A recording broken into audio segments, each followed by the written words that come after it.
Hi hello friends, welcome back. இன்னைக்கு நம்ம எல்லாருக்கும் ரொம்பவே ஒரு ஃபேவரட்டான ரொம்ப பிடிச்ச மசாலா பிரெட் ஸ்நாக்ஸ் ரெசிபி எப்படி செய்யலாம் தான் பார்க்க போகிறோம். ரொம்பவே ஒரு டேஸ்டியாகவும் செய்ய போகிறேன், ரொம்ப குயிக்காகவும் பண்ண போகிறேன், ஈஸியாகவும் பண்ண போகிறேன். கண்டிப்பாக ஃபுல் வீடியோ பார்த்து ட்ரை பண்ணி பாருங்கள். ஃபஸ்ட்டு இந்த மசாலா பிரெட் செய்கிறதுக்கு நம்ம பிரெட்டை டோஸ்ட் பண்ணி எடுக்கணும். நான் இந்த மசாலா பிரெட் செய்கிறதுக்கு மைதா பிரெட் 12 பிரெட் எடுத்துக்கிறேன். கோதுமை பிரெட் வச்சு செய்யக்கூடாது, டேஸ்ட்டை மொத்தமாக மாற்றி விட்டுரும். மைதா பிரெட்டில் செஞ்சால் தான் அப்படியே உங்களுக்கு அந்த டேஸ்ட், அந்த மசாலா டேஸ்ட்லாம் உங்களுக்கு சூப்பராக கிடைக்கும். அதனால நீங்க மைதா பிரெட் 12 பிரெட் எடுத்துக்கோங்க. 12 பிரெட்டையுமே நம்ம பட்டர்ல டோஸ்ட் பண்ணி எடுக்க போறோம். அதனால ஒரு பேன்ல 1 டேபிள் ஸ்பூன் பட்டர் சேர்த்து நான் முதல்ல ஒரு 3 பிரெட்டை டோஸ்ட் பண்ணி எடுத்துக்கிட போறேன். இதே மாதிரி மீதி 3 செட்டையும் நீங்க டோஸ்ட் பண்ணி எடுக்கணும். அது மறந்துடாதீங்க. நீங்க எல்லா பிரெட்டையுமே நல்லா எல்லா சைடும் நல்லா பட்டர் படுற மாதிரி முன்னாடி பின்னாடி எல்லா சைடுமே நல்லா டோஸ்ட் பண்ணி எடுத்துக்கோங்க. பிரெட்டை டோஸ்ட் பண்றது ஓரளவுக்கு லோ மீடியம் ஃப்ளேம்ல வச்சு ஒரு நிமிஷம் நீங்க ஒரு சைடு நீங்க டோஸ்ட் பண்ணாலே உங்களுக்கு ஓரளவுக்கு டார்க் ப்ரௌன் கலருக்கு மாறிடும். அந்த அளவு கலர் மாறிடுச்சுன்னா நீங்க நல்லா டோஸ்ட் பண்ணிட்டீங்கன்னு அர்த்தம். இதே மாதிரி 2 சைடும் மைதா பிரெட்ல டோஸ்ட் பண்ணி எடுத்துக்கோங்க. இதே மாதிரி எல்லா செட் பிரெட்டையும் நல்லா டோஸ்ட் பண்ணி முடிச்சக்கு அப்புறமா நம்ம பிரெட்டை சின்ன சின்ன பீசஸா கட் பண்ணி எடுக்கணும். ரொம்பவும் சின்ன பீசஸா வேண்டாம், அதே நேரத்தில் ரொம்பவும் பெருசா இருக்கக்கூடாது.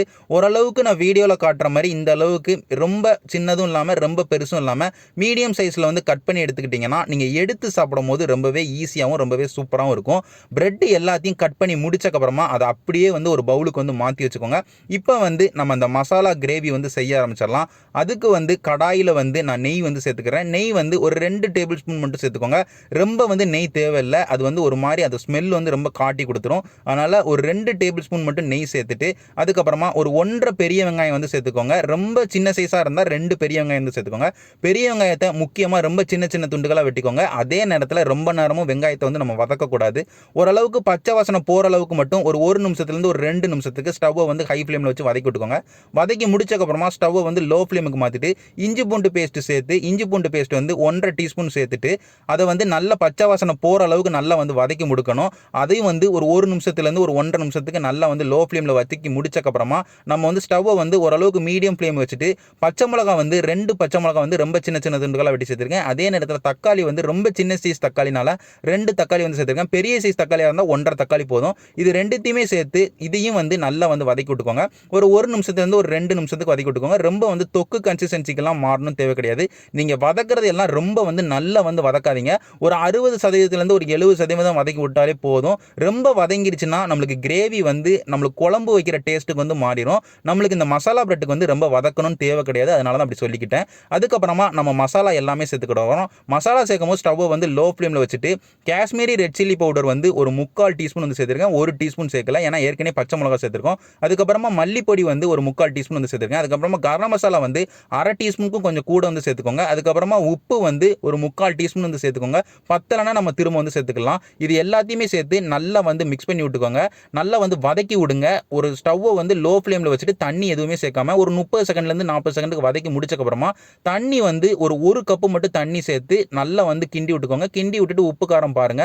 உப்பு காரம் பார்த்ததுல ரொம்பவே கரெக்டாக இருந்தது. அதுக்கப்புறமா நம்ம மூடி போட்டு ஸ்டவ்வை லோ ஃப்ளேமில் வச்சுட்டு ஒரு 2 நிமிஷத்துக்கு நம்ம கொதிக்க விடுறோம். இந்த மாதிரி கொதிக்க விடுறதுனால எண்ணெய் எல்லாம், அதாவது நெய் எல்லாம் விட்டு பிரியும். அதே நேரத்தில் நம்மளுக்கு அந்த மசாலா எல்லாம் பச்சை வாசனை போய் கிரேவியோட வாசனை நல்லா வர ஆரம்பிக்கும். தண்ணியோட அளவும் பார்த்துக்கிட்டிங்கன்னா இந்த அளவுக்கு இருக்கணும். இந்த கன்சிஸ்டன்சியில் இருக்கணும்.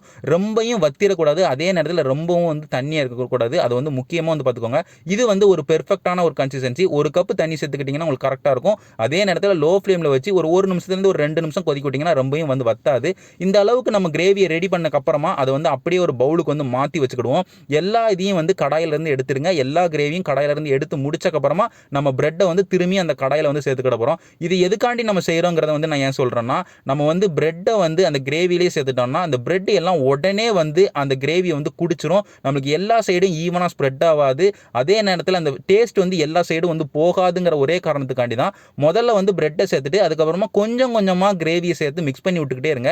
அப்போனா நம்மளுக்கு ஈவனாக பிரெட்டில் மிக்ஸ் ஆகும். நம்மளும் ரொம்ப வேகப்படுத்த வேண்டாம், பொறுமையாக நம்ம கிண்டலாம். அதனால் கொஞ்சம் கொஞ்சமாக கிரேவியை சேர்த்து பிரெட்டோட மிக்ஸ் பண்ணுங்கள். நீங்கள் கொஞ்சம் கொஞ்சமாக சேர்த்து மிக்ஸ் பண்ணும்போது கிரேவி எல்லா சைடும் பிரெட்டில் நம்ம நல்லா சேரும். அதே நேரத்தில் பிரெட்டு நல்லா கிரேவியை குடிச்சு நம்ம தனியாக எடுத்து சாப்பிடும் போது கூட அந்த பிரெட்டுக்குள்ளே அந்த கிரேவி சூப்பராக நல்லா காரசாரமாக இருக்கும்.